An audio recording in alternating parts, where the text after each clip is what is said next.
Cuando don Quijote se vio de aquella manera enjaulado y encima del carro, dijo: muchas y muy graves historias he yo leído de caballeros andantes, pero jamás he leído, ni visto, ni oído que a los caballeros encantados los lleven desta manera y con el espacio que prometen estos perezosos y tardíos animales, porque siempre los suelen llevar por los aires con extraña ligereza, encerrados en alguna parda y escura nube o en algún carro de fuego, o ya sobre algún hipogrifo o otra bestia semejante, pero que me lleven a mí agora sobre un carro de bueyes, vive Dios que me pone en confusión. Pero quizá la caballería y los encantos de estos nuestros tiempos deben de seguir otro camino que siguieron los antiguos. Y también podría ser que, como yo soy nuevo caballero en el mundo y el primero que ha resucitado el ya olvidado ejercicio de la caballería aventurera, también nuevamente se hayan inventado otros géneros de encantamentos y otros modos de llevar a los encantados. ¿Qué te parece desto, Sancho hijo? No sé yo lo que me parece, respondió Sancho, por no ser tan leído como vuestra merced en las escrituras andantes, pero con todo eso osaría afirmar y jurar que estas visiones que por aquí andan, que no son del todo católicas. ¿Católicas? Mi padre, respondió don Quijote, ¿cómo han de ser católicas si son todos demonios que han tomado cuerpos fantásticos para venir a hacer esto y a ponerme en este estado? Y si quieres ver esta verdad, tócalos y pálpalos y verás cómo no tienen cuerpo sino de aire y cómo no consiste más de en la apariencia. Par Dios, señor, replicó Sancho, ya yo los he tocado, y este diablo que aquí anda tan solícito es rollizo de carnes y tiene otra propiedad muy diferente de la que yo he oído decir que tienen los demonios, porque según se dice, todos huelen a piedra, a azufre y a otros malos olores, pero éste huele a ámbar de media legua. Decía esto Sancho por don Fernando, que como tan señor debía de oler a lo que Sancho decía.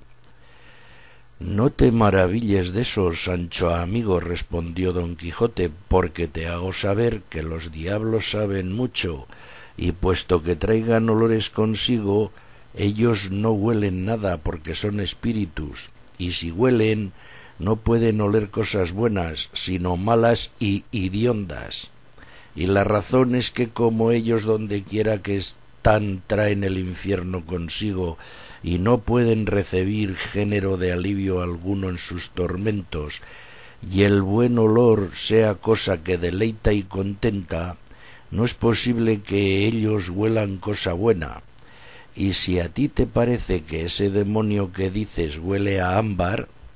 o tú te engañas o él quiere engañarte con hacer que no le tengas por demonio.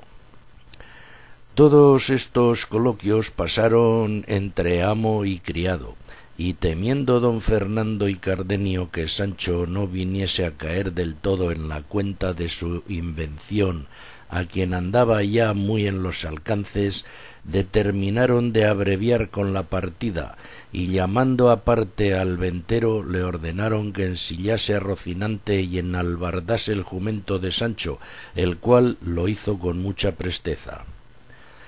Ya en esto el cura se había concertado con los cuadrilleros que le acompañasen hasta su lugar, dándoles un tanto cada día.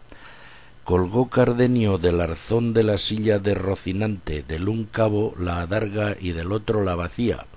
y por señas mandó a Sancho que subiese en su asno y tomase de las riendas a Rocinante, y puso a los dos lados del carro a los dos cuadrilleros con sus escopetas.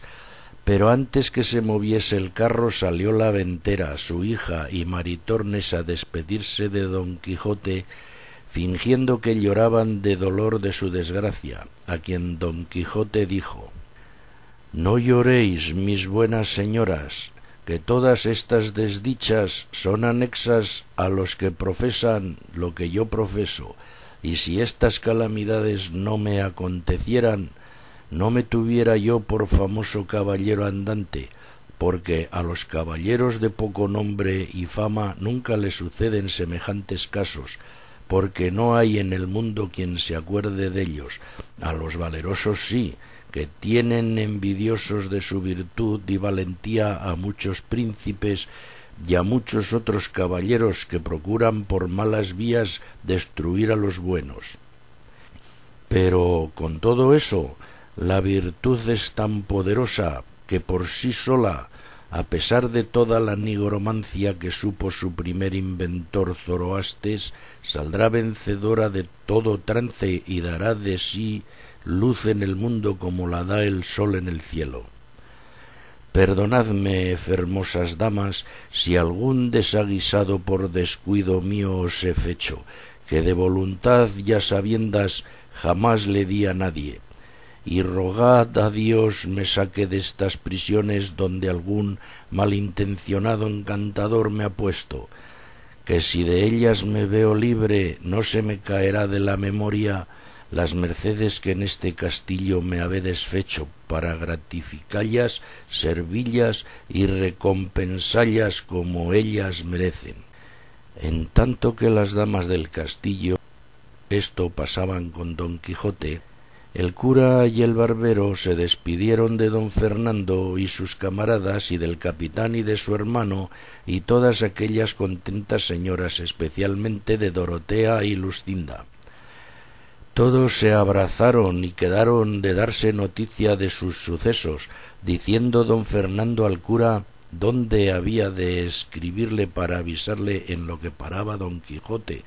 asegurándole que no habría cosa que más gusto le diese que saberlo, y que él asimesmo le avisaría de todo aquello que él viese que podría darle gusto, así de su casamiento como del bautismo de Zoraida y suceso de don Luis y vuelta de Luscinda a su casa.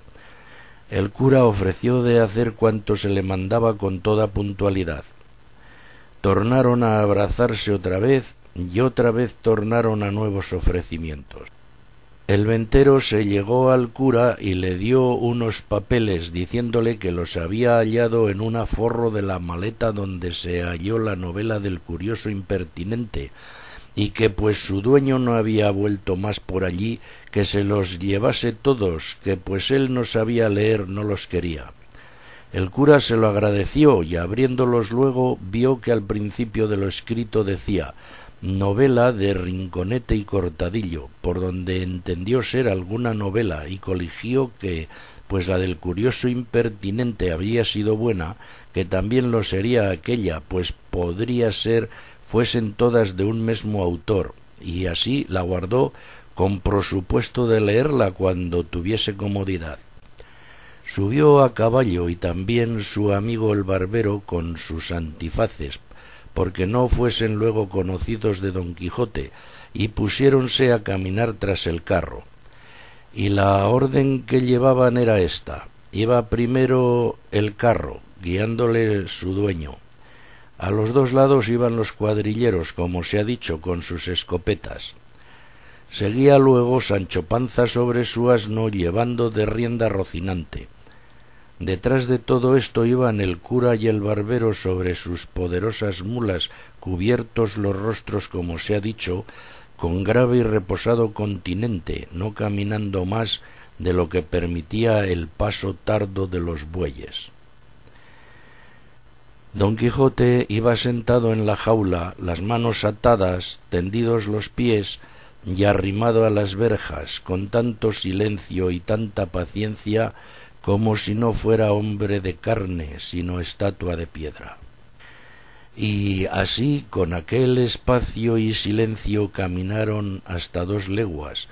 que llegaron a un valle, donde le pareció al boyero ser lugar acomodado para reposar y dar pasto a los bueyes, y comunicándolo con el cura, puede parecer el barbero que caminasen un poco más, porque él sabía detrás de un recuesto que cerca de allí se mostraba había un valle de más yerba y mucho mejor que aquel donde parar querían. Tomóse el parecer del barbero y así tornaron a proseguir su camino. En esto volvió el cura el rostro y vio que a sus espaldas venían hasta 6 o 7 hombres de a caballo, bien puestos y aderezados, de los cuales fueron presto alcanzados, porque caminaban no con la flema y reposo de los bueyes, sino como quien iba sobre mulas de canónigos y con deseo de llegar presto a sestear a la venta que menos de una legua de allí se parecía. Llegaron los diligentes a los perezosos y saludáronse cortésmente, y uno de los que venían, que en resolución era canónigo de Toledo y señor de los demás que le acompañaban, viendo la concertada procesión del carro, cuadrilleros, Sancho, Rocinante, cura y barbero, y más a don Quijote enjaulado y aprisionado, no pudo dejar de preguntar qué significaba llevar a aquel hombre de aquella manera, aunque ya se había dado a entender, viendo las insignias de los cuadrilleros, que debía de ser algún facinoroso salteador o otro delincuente cuyo castigo tocase a la Santa Hermandad. Uno de los cuadrilleros, a quien fue hecha la pregunta, respondió ansí: Señor, lo que significa ir este caballero de esta manera, dígalo él, porque nosotros no lo sabemos. Oyó don Quijote la plática y dijo: Por dicha vuestras mercedes, señores caballeros, ¿son versados y peritos en esto de la caballería andante?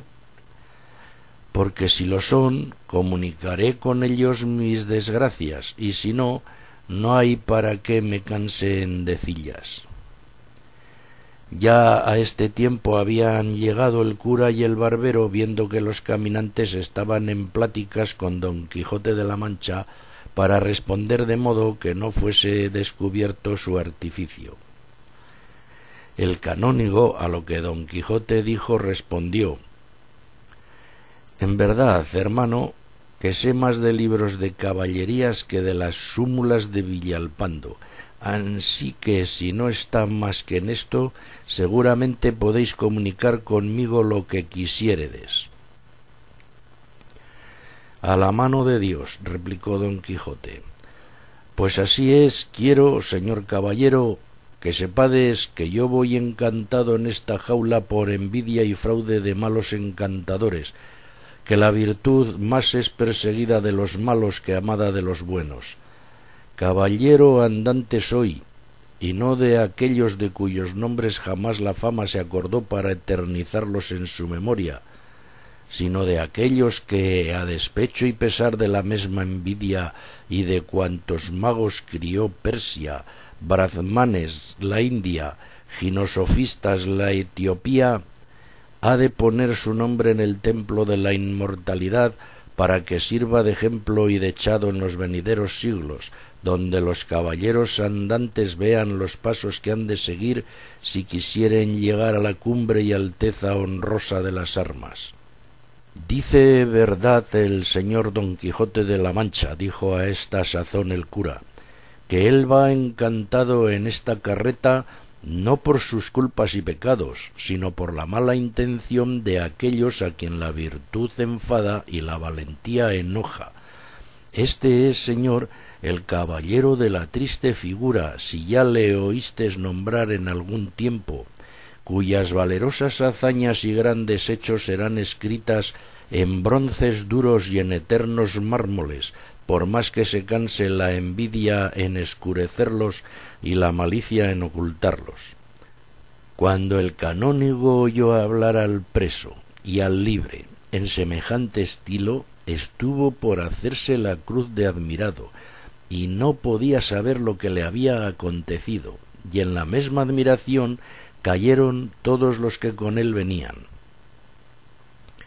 En esto Sancho Panza, que se había acercado a oír la plática,